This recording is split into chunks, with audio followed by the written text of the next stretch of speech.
하나님 말씀은 신약 성경 238페이지 사도행전 제28장입니다.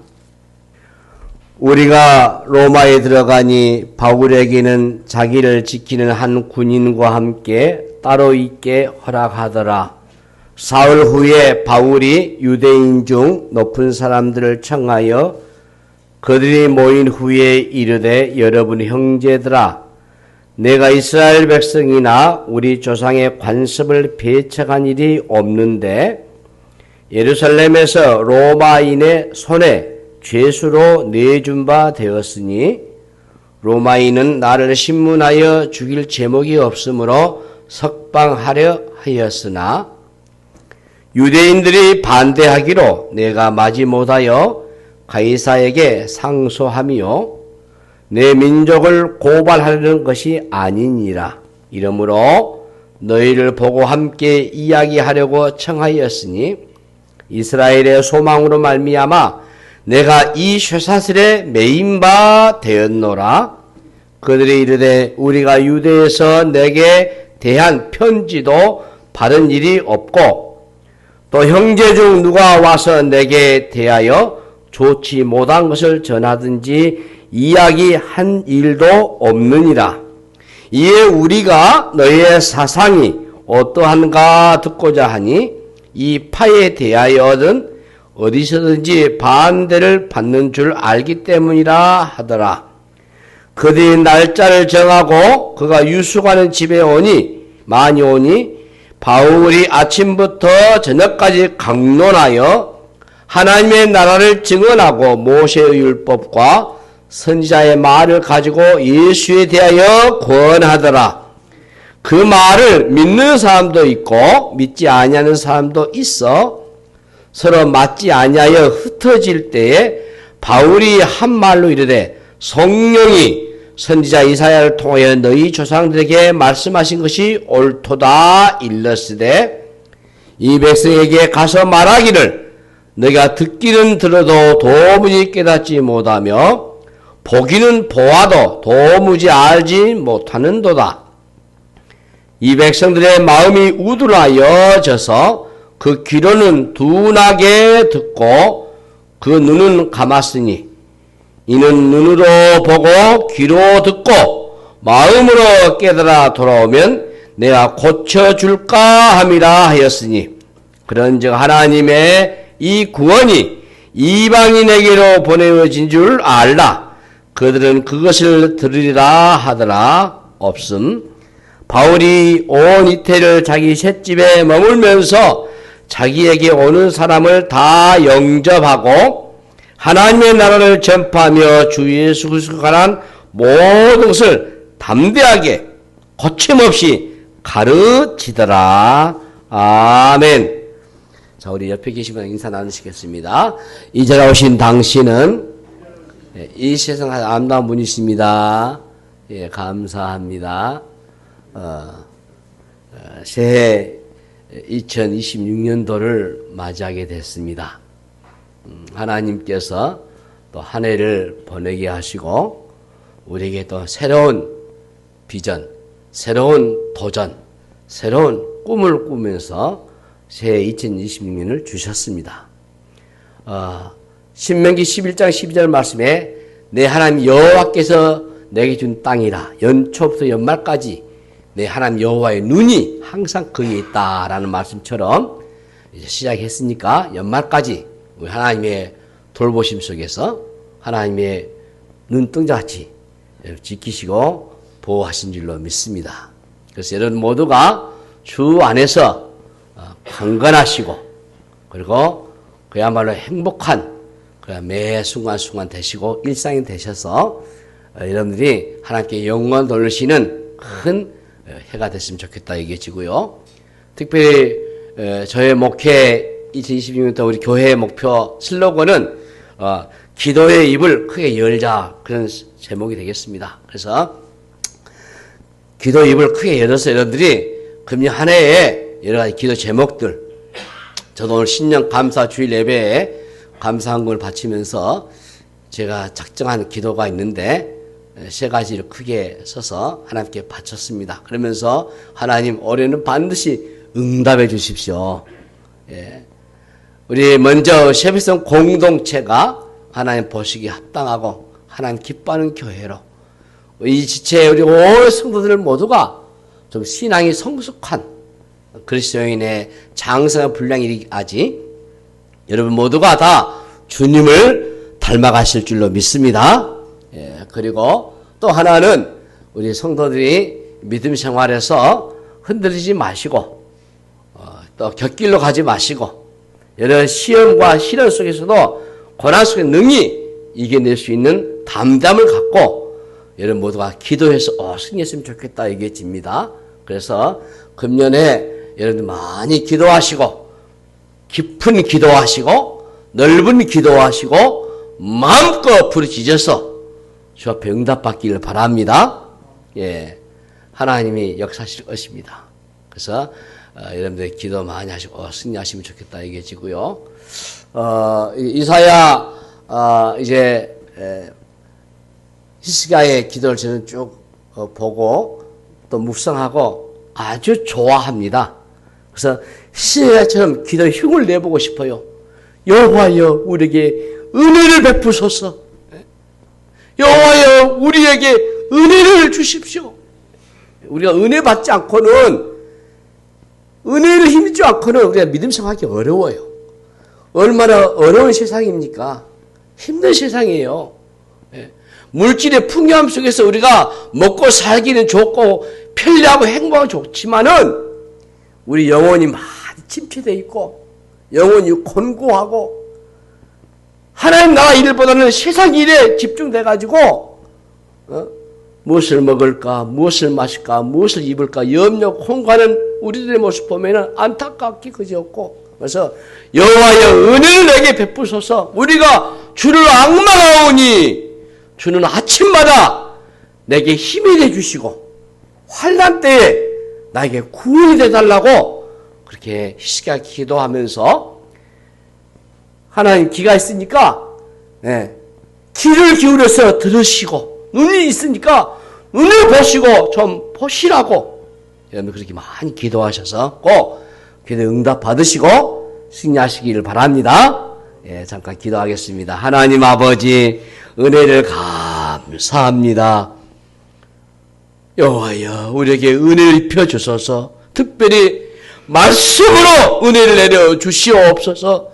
주의 말씀이 내 심장에 꽂히게 하시고 비수 같은 말씀이 되셔서 이 말씀을 의지하고 순종하고 이 말씀 따라 살아가는 저희들 되게 하여 주시옵소서. 감사하며 예수님 이름으로 기도하옵나이다. 아멘.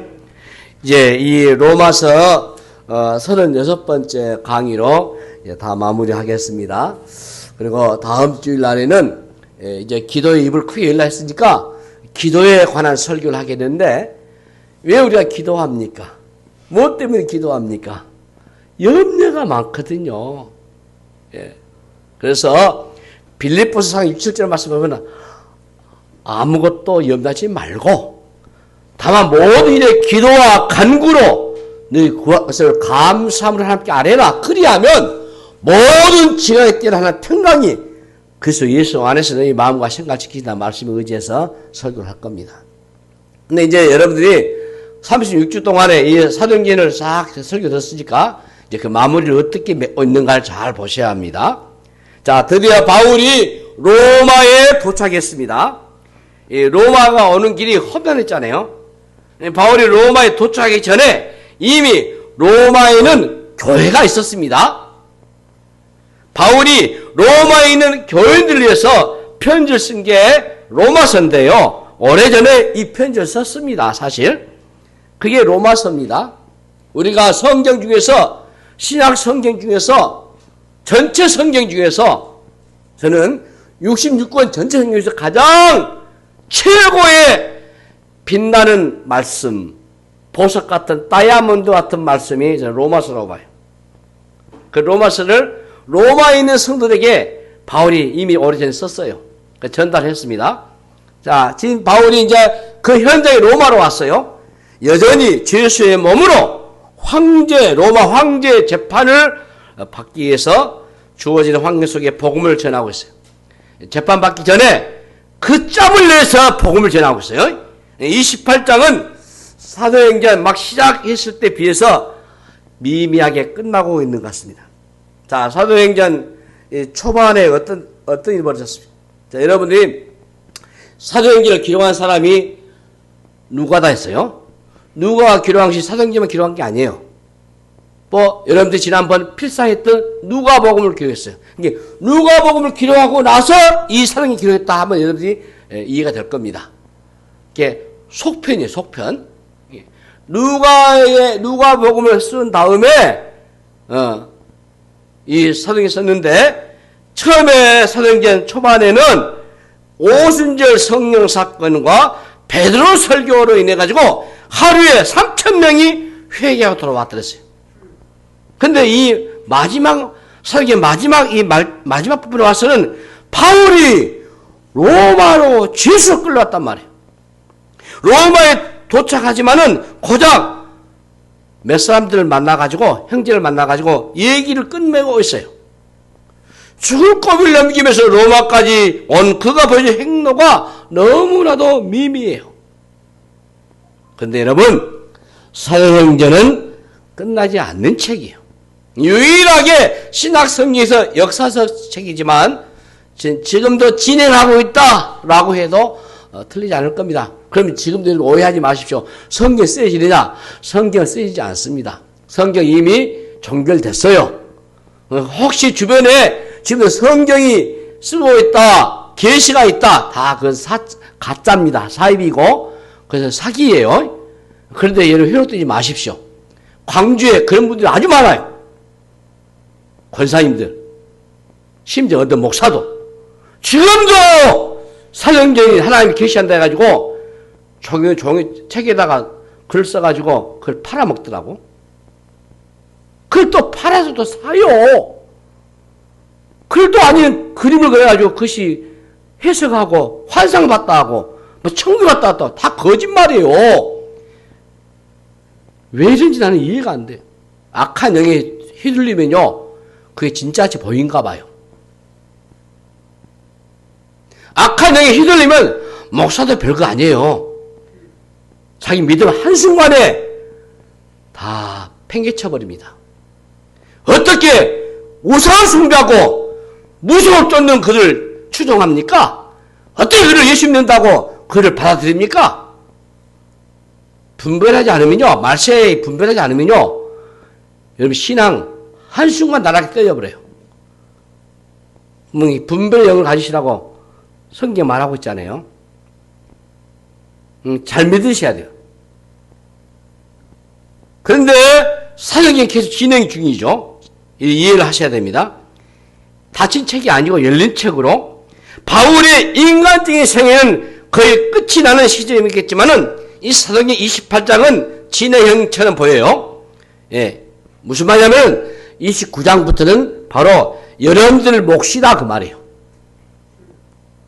성도들의 몫이란 말이에요. 여러분 사도행전 1장부터 28장 여러분 읽으시고 묵상하셨고 이 말씀이 진행되셨으니까 29장부터는 여러분들이 답을 하셔야 돼요. 모든 그리스도인들은 사도행전의 주인공이 되셔야 한단 말이에요. 바울은 사도행전 29장을 읽어보지 못했습니다. 없으니까. 그러나 바울이 생각한 것보다 훨씬 더 크고 놀라운 역사가 일어났습니다. 자, 어떤 일이 일어났어요? 바울은 물론 예수의 제자들은 모두 다 순교의 제물이 됐어요. 다 순교당했습니다. 많은 성도들이 핍박을 당하고 순교를 당합니다. 초대 교회 성도들은 박해를 견디면서 사방으로 흩어졌습니다. 복음을 전하다가 죽어감으로써 이 사도행전의 주역들이 됐어요.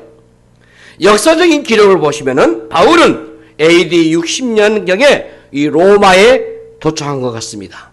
그러니까 60년에서 62년 사이에 감옥에 갇혀 있었고요. 64년에서 68년 사이에 참수를 당합니다. 그 요세푸스 역사가의 글에 소개되고 있어요. 그 당시에 네로 황제가 통치하고 있었고 그 64년에는 어떤 일이 벌어졌냐면 로마의 대화재 사건이 일어났습니다. 로마 당국은 이 대화재 책임에 대한 희생 제물을 찾고 있었는데 그 당시 아주 뜨겁게 부상하고 있는 그리스도인들에게 이걸 뒤집어 씌웠습니다. 그래서 그리스도인들을 대대적으로 박해했어요. 실제로 이 방화는 누가 했느냐? 네로가 했다라는 역사적인 사실 근거가 있습니다. 네로가 정신이 돌아버리죠. 그래서 로마를 새로운 도시로 만들기 위해서 다 불을 질러가지고 없애고 새롭게 도시 만들려고 화재를 일으킨 거예요. 그래서 실질적으로 새롭게 재건하기 위해서 방화를 지시했다는 소문도 있고, 그리고 실제로 그 로마의 그때 화재로 집들이 가옥이 불타는 그 화재, 그 연기가 먹기도 전에 이미 새로운 궁전을 짓기 시작하기도 했어요. 로마의 총독인 빌라도에 의해서 처형을 당한 그리스도를 따르는 집단이 이 로마로 흘러 들어와가지고 엄청난 추종자들이 생기고 있다고 하는 것이 이 로마의 정부가 촉각을 곤두세우고 있었다고 말해요.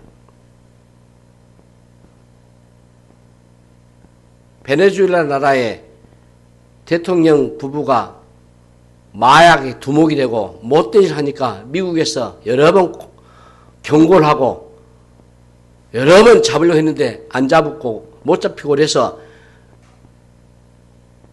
이제 포상금을 걸고 수백억을 걸고 그래도 안 되니까 트럼프가 군인들 동원해 가지고 미사일을 수도부터 여러 진지 군사기를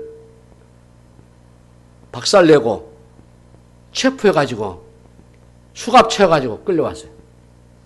그 TV에 나왔습니다. 베네수엘라는 난리 났잖아요. 과거에 후세인이 그 못된 짓을 하다가 다음에 TV에 봤잖아요. 잡혀가가지고 참수당하는 것도. 그런 꼴이요. 이 로마 정부에서 그리스도인들을 잡히는 대로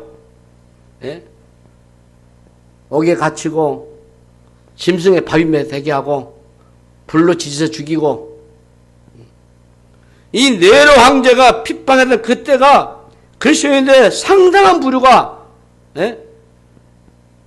아주 막 번져가니까 걷잡을 수 없이 들기 불기처럼 막 예수 믿으면 불어나가니까 이게 두려움을 갖는 거예요. 무려 2세기 중반까지 핍박을 해가지고 많은 그리스도인들이 순교를 당합니다. 그리스도인들의 모임을 사악한 미신을 따르는 불건전한 집단으로 매도해가지고 핍박을 했겠지만은 약 300년을 지나면서 기독교가 로마 제국의 공식 종교가 돼버려요. 자, 특이한 것은 교세를 확장하기 위한 어느 조직회나 어떤 노력을 하지 않았는데도 불구하고 들길에 불길처럼 퍼져나가 버려요. 기독교 초기에는 예수를 받아들이는 순간부터 많은 위험이 따랐어요. 그럼에도 불구하고 사람들은 예수 믿는 사람들이 됐어요. 어떤 힘이 작동되었기 때문에 예루살렘에서 유대로, 유대에서 거쳐 로마에까지 이 복음이 전 세계로 퍼져나가게 됐을까? 이 질문의 답을 우리는 사도행전을 마무리하면서 살펴보셔야 돼요. 역사 속에서도 복음에 인간에서 애곡되기도 하고 우리 교회가 모순을 드러내기도 하지요. 그럼에도 이 복음의 역사가 단 한 번도 멈춘 적이 없어요. 지금의 우리 역사에서 코로나 팬데믹을 우리가 경험하지 못했던 것을 경험했지만 그래도 하나님은 영상으로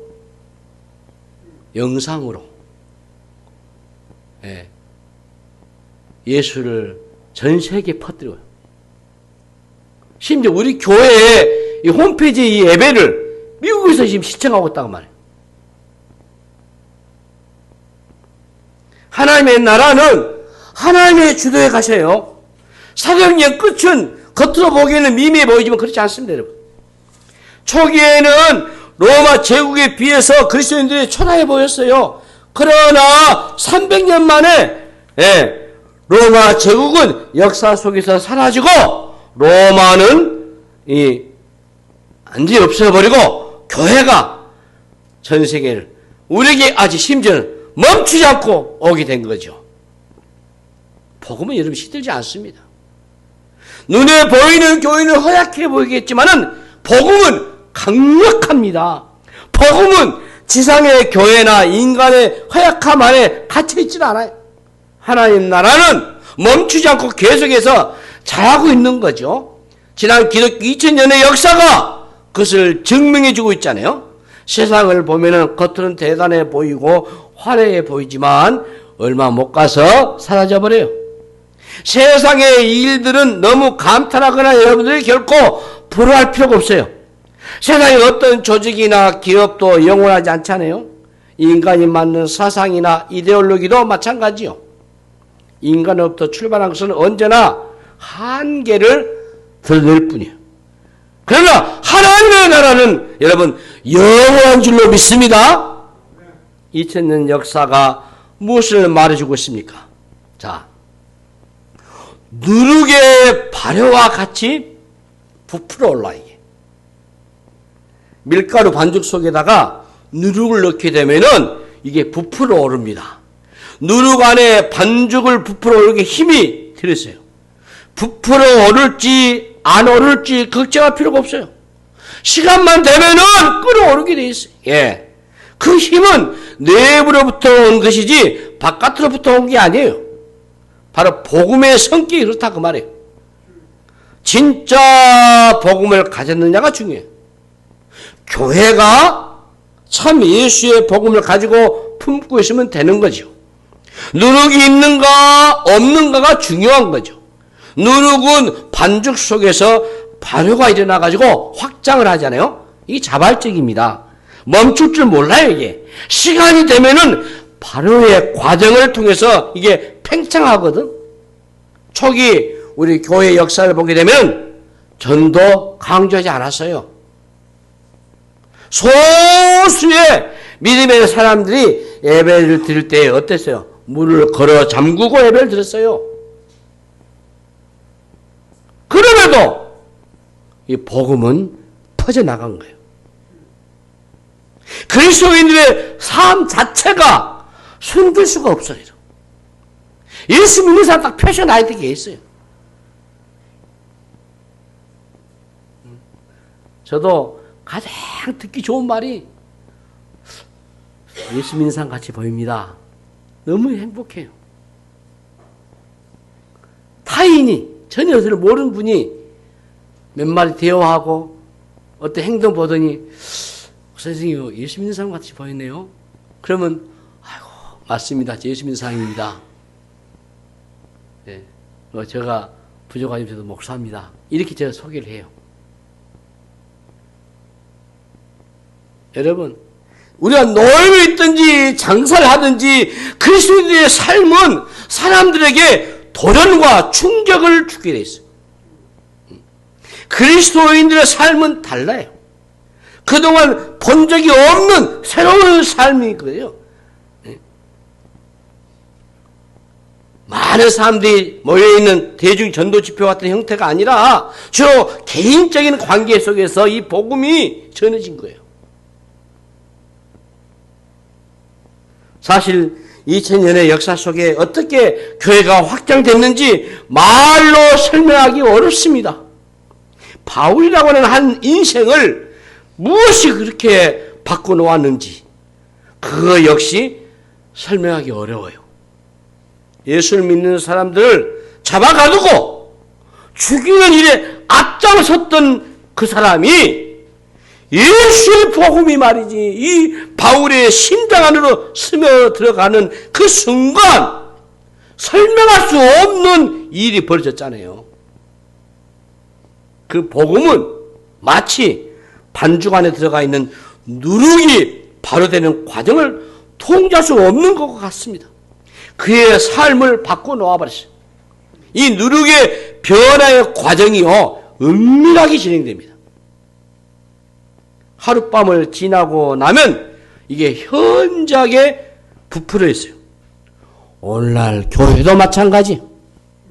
세상의 관점에서 보면은 주류가 아닌 것처럼 보여요. 세계적인 기업이나 조직책에 비하면 교회가 대단해 보이지 않습니다. 그야말로 겨자씨처럼 아주 작습니다.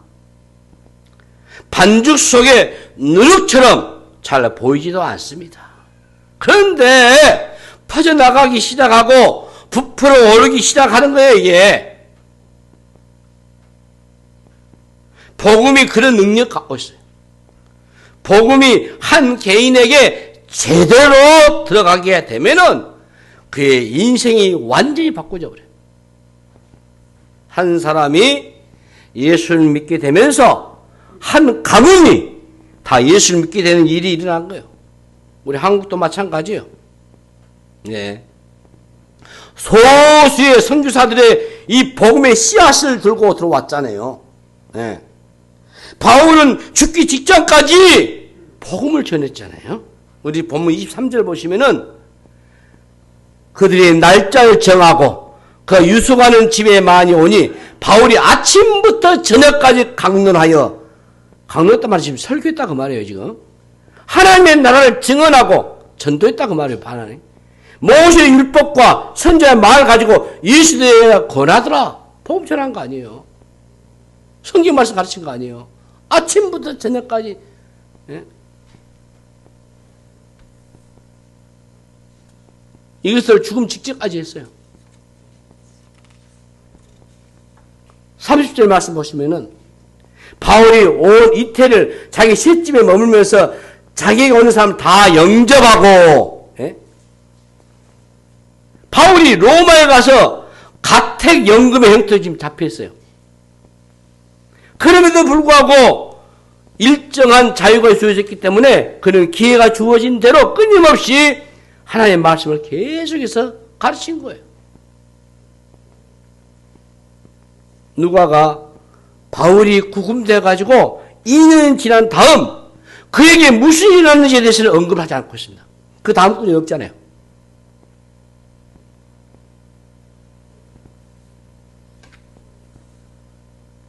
잘 보세요, 여러분. 구금을 당하고 나서 지금 사람들은 어느 사람들마다 맞이하면서 영접하면서 하나님의 말씀 가르치고 강론하고 복음 전하고 그 이유에는 없어요.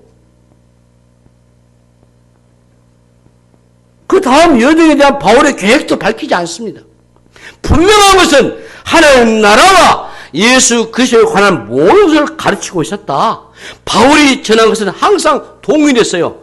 뭡니까? 하나님 나라와 복음입니다. 세상에서는 시대마다 상황에 따른 변신을 해요. 사람들의 입맛에 맞는 복음을 만들어 팝니다. 무엇인가 새로운 것을 내어놓아야 돼요. 그러나 복음은 언제나 복음이에요. 그러니까 복음이 진리지. 진리는 바뀌지도 않는 거예요, 여러분. 조금도 바꾸거나 꾸며낼 이유가 없잖아요. 예수님의 이 복음은 어제나 오늘이나 영원토록 동일한 줄로 믿습니다. 예수의 복음만이 하나님의 나라로 가는 유일한 로드맵이 되는 거예요. 모든 인류는 예외 없이 예수를 믿으셔야만 구원을 받게 돼 있어요. 예수 믿음이 구원이에요. 예수 외에는 하나님이 허락하신 일이 없어요. 그런데 얼마나 많이 만들어냅니까? 심지어 자기가 하나님이다라고 자기가 예수도 하고 거기에 또 다 미혹당해가지고 넘어가고 거기에 재산을 바치고 자기 인식을 다 맞춰버리고 대학을 다니면 뭐합니까? 박사 되면 뭐합니까? 장관이 되면 뭐합니까? 그 짓을 하고 있는데 다 망할 짓이요. 난 놓고 기억자는 모르는 그 할머니가 예수 믿더니 하나님의 말씀을 읽더라고요. 제 눈으로 봤어요. 어제 예수 믿음 뿐이에요. 그분이 성경을 10번, 20번 읽어도 예수 믿어야 합니다. 예수 믿음 없이는 하나님 나라 못 가는 거예요. 당신이 성경을 100번 낭구하고 다 암송했다 해도 예수 안 믿으면은 하나님 나라 못 갑니다. 아, 목사님 그렇죠.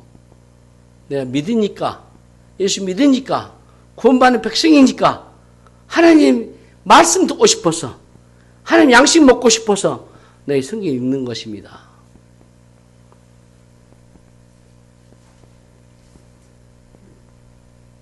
복음을 전하는 것이 미련하게 보여도 복음만 전하면 되는 거예요. 고린도서 1장 21절에 형제들아 하나님의 지혜에 있어서는 이 세상이 자기 지혜로 하나님을 알지 못함으로 하나님께 전도에 미련한 것으로 믿는 자를 구원하시고 기뻐하셨다고 했어요. 네? 하나님의 지혜에 있어서는 이 세상이 자기 지혜로 하나님을 알지 못함으로 여러분 자기 지혜를 하나님 알 수 없어요. 여러분 성령님께서 여러분을 깨닫게 해주셔야 믿는 거지. 예? 그런데요, 전도에 미련한 것으로 이게 우리를 구원하시거든요.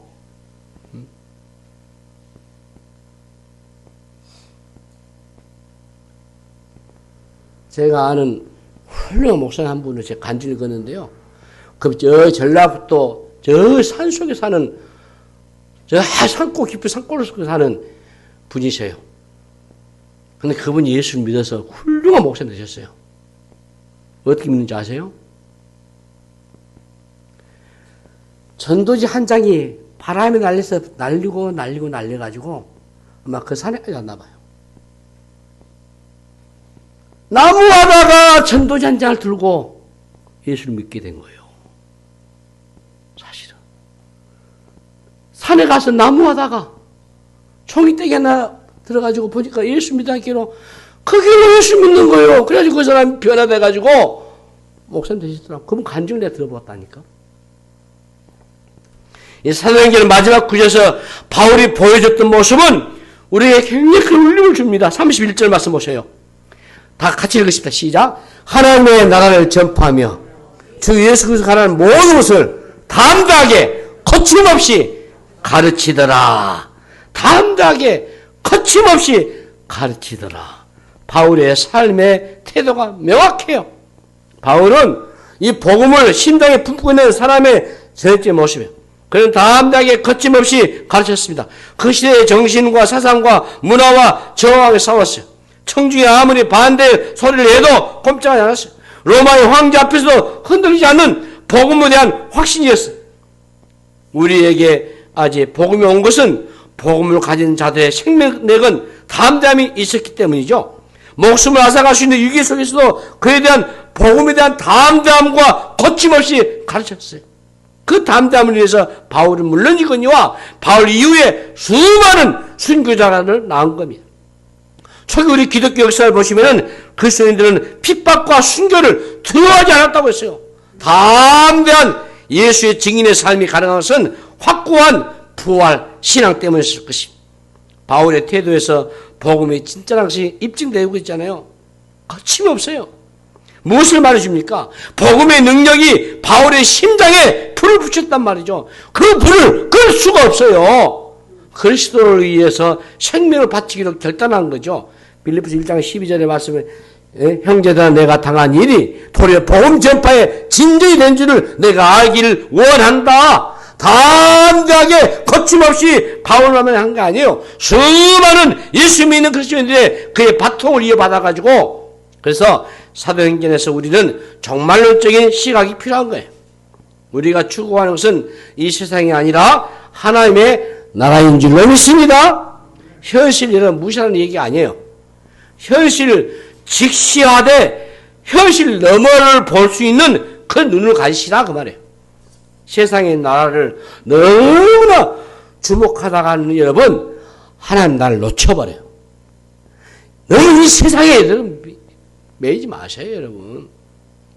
사실 우리 신분 여기 있는 거 아니잖아요. 잠시 우리는 머물가는 나그네 같은 인생이라고 그렇게 고백하면서도 왜 여기에 이렇게 집중하십니까, 여러분? 좀 위의 나라, 하나님 나라 좀 사모하시고 좀 그것이 좀 집중하시지. 예? 제가 개인적으로 여러분들에게 늘 강조한 것 중 하나가 매일 그 반복해서 하나님 앞에 상 받고 싶어요. 내가 그 나라에 내 믿으니까 하나님 나라 간대. 그냥 간 게 아니고 상 주님 주셔야지. 표들을 향해서 하나님이 위에서 부르면 상에서 내가 달려가는데 가서 맹수만 보고 있으면 되겠어, 주님 앞에서? 영화로운 면류관, 영광의 면류관, 의의 면류관, 생명의 면류관, 큰 면류관, 썩지 않는 면류관이 있는데 말이지. 여러분들 모두가 좀 집중해서 주의 나라를 사모하고 저 믿으면서 살았으면 좋겠어요. 근데 여러분들이 너무 바쁘게만 살다 보면요, 방향 잃어버리고 삶이 되어만, 예. 시간이 어디를 향해서 흘러가고 있는지. 역사의 마지막 때 사도행전은 단순한 과거 기록의 목적이 아니에요. 미래에 향해 가고 있어요. 이 누가가 확실하게 유대로 시작해가지고 로마에 이르기까지 기독교가 세계로 확장돼서 우리에게 보여주고 있어요. 사도행전을 통해서 우리가 교회가 어디서부터 시작됐는지 알 수 있잖아요. 오늘 복음은 오늘도 여전히 사람들을 그리스도 앞으로 인도하고 교회를 세워갑니다. 복음은 지금도 한계를 뛰어넘어가고 있어요. 멈추지 않습니다.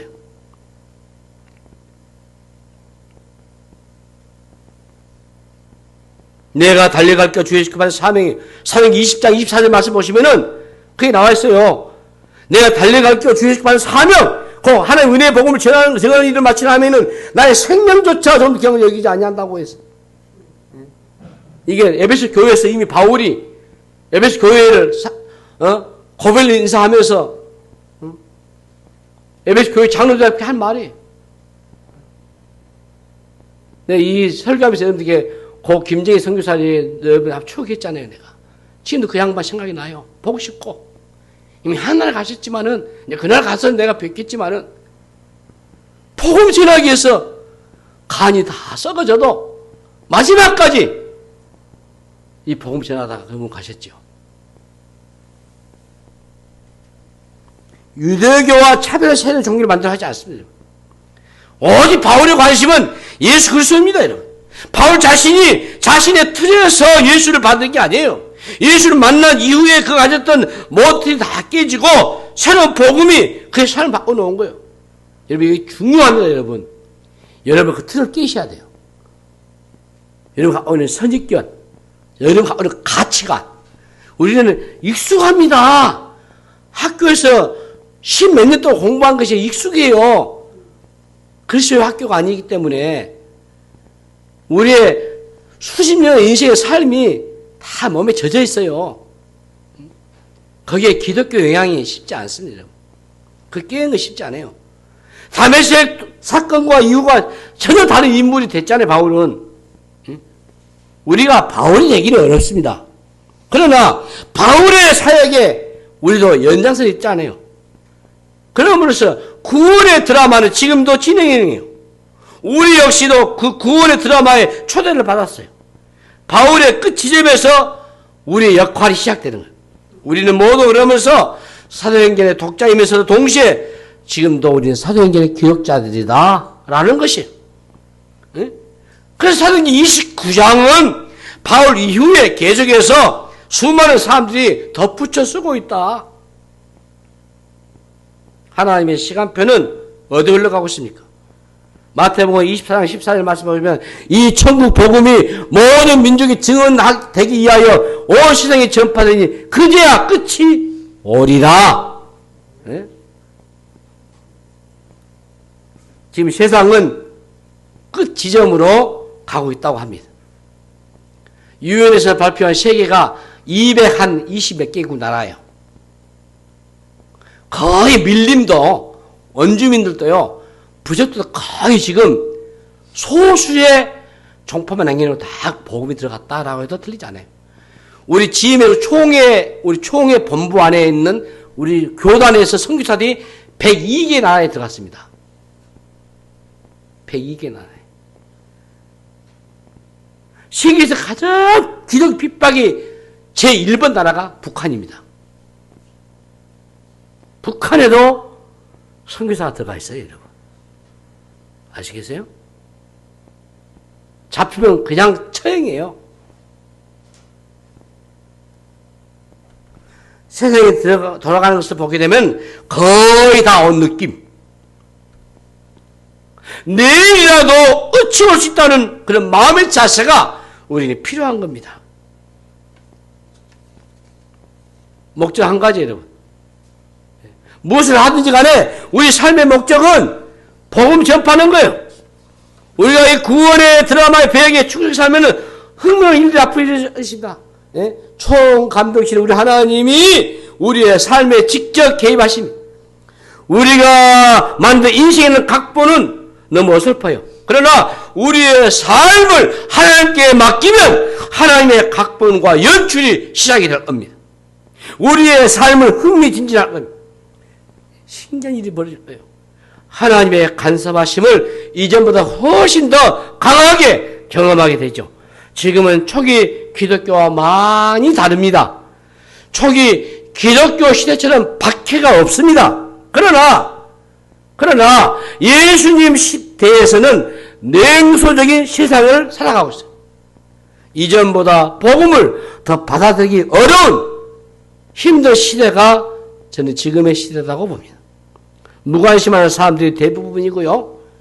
때로는 적대적인 사람도 많아요. 우리나라의 인구의 57%가 무종교입니다.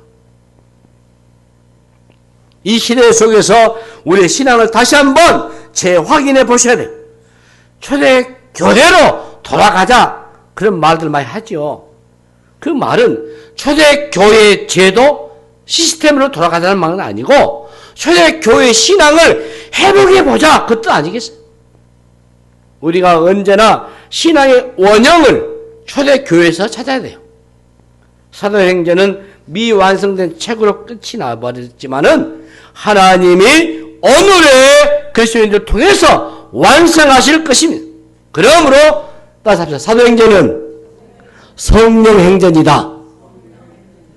사람들이 많이 모였다고 여러분 역사 일어난 게 아니에요. 진짜나 가짜나의 싸움이에요. 지금 한국에 6만 5천 명의 목사님이 계셔요. 그 진짜가 몇 명인가 가짜 몇 명인가 그 싸움이에요. 우리 장로교만 해도 100곳이에요. 100곳. 100군데 진짜 장로교가 있고 가짜가 많아요. 성령의 사람 한 사람 충분해요. 돈이 많다고 큰 일을 하는 게 아니에요.